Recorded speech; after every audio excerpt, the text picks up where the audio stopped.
On October 31st, 1983, the National Football League lost its founding father.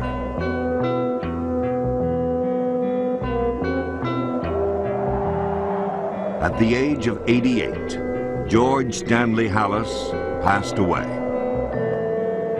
Sadly, we discovered that not even living legends can last forever. He was the last to witness the events that shaped the colossal pastime that is now the National Football League.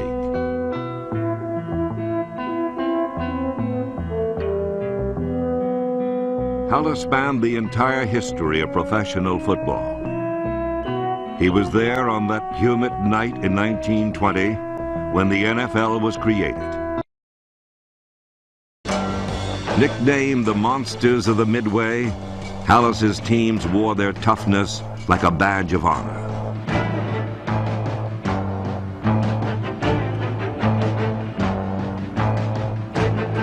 No other team so clearly reflected the personality of its head coach.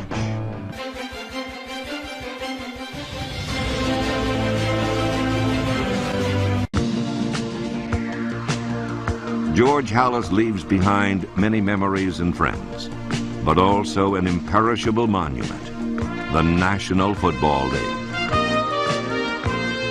As much as anybody, he is responsible for what millions of Americans do with their Monday nights and their Sunday afternoons. Halas watched his game rise from small-town rivalries to Super Sunday epics. His esteemed position in the NFL is further illuminated by the highest victory total in pro history. What that doesn't reflect, however, are the many lives he touched.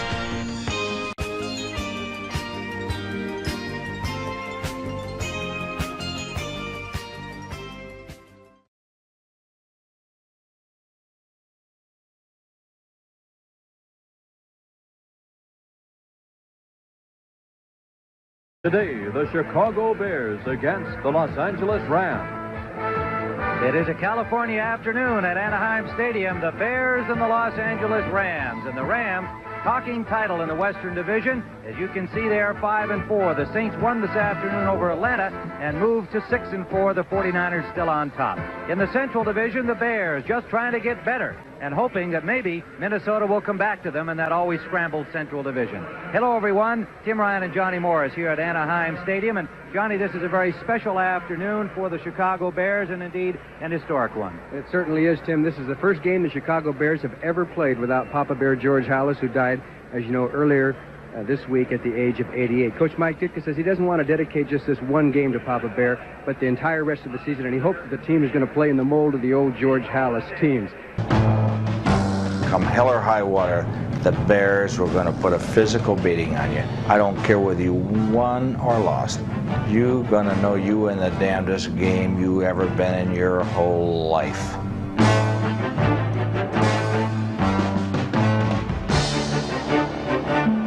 His first decision today, he's going to start Jim McMahon at quarterback, so the quarterback derby is still on.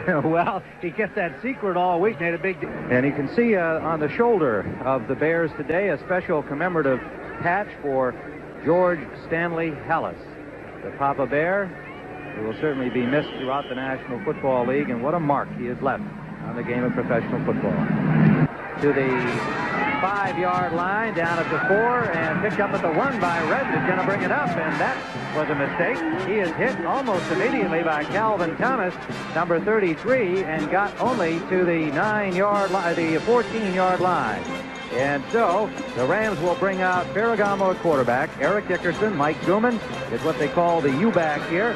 George Farmer and Preston Denard are the starting wide receivers. Bill Bain for the injured Irv Pankey continues at left tackle. Hill, Smith, Hara, and Slater, a veteran offensive line with Mike Barber, the tight end, nursing a hamstring, number 86.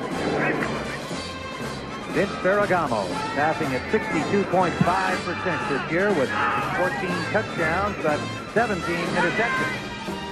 First down, just inside the 15-yard line of the Los Angeles Rams.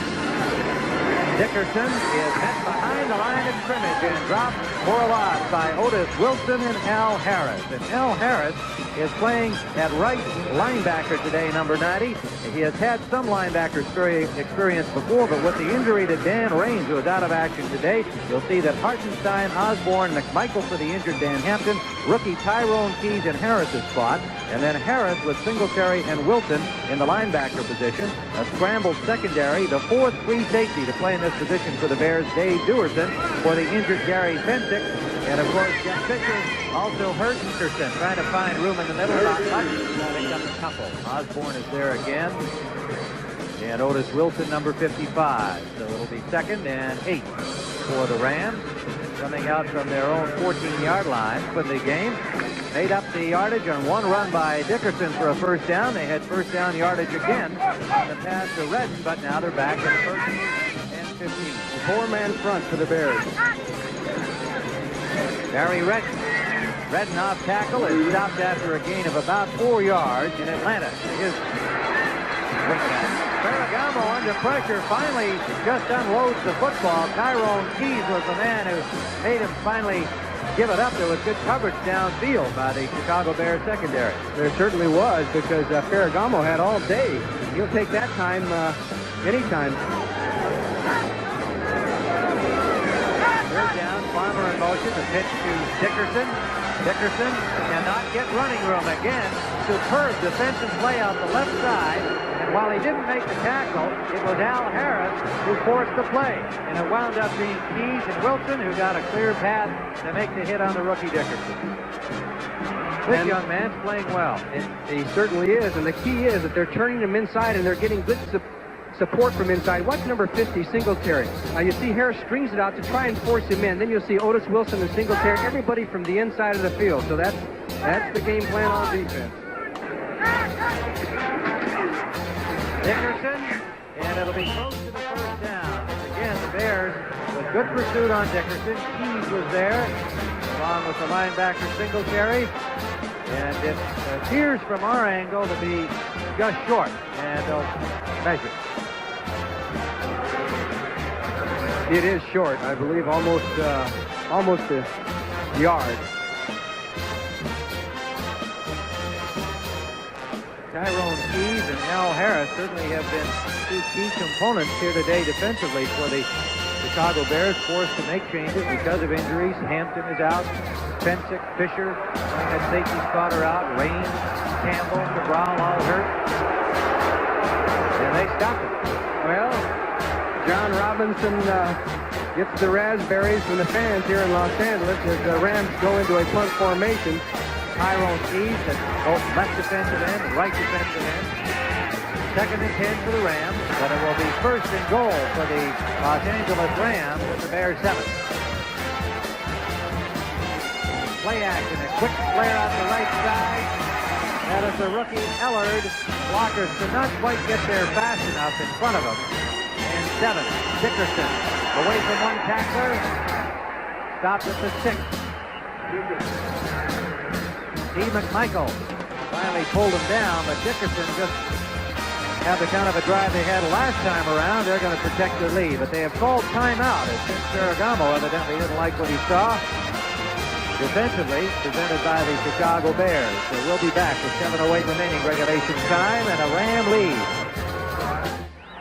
Jim Ryan with Johnny Morris. We are back at Anaheim Stadium, where 53,010 are in attendance to watch the Rams and the Bears, and Vince Ferragamo took a timeout as they act together on 1st down from their 26 following the Bears touchdown. Barry Redden shot out the left side after a gain of only 1. Bears defensively, McMichael, Osborne, Hartenstein, and Tyrone Keys. Number 98 getting his first start. Big rangy defender who came down from the Canadian Football League.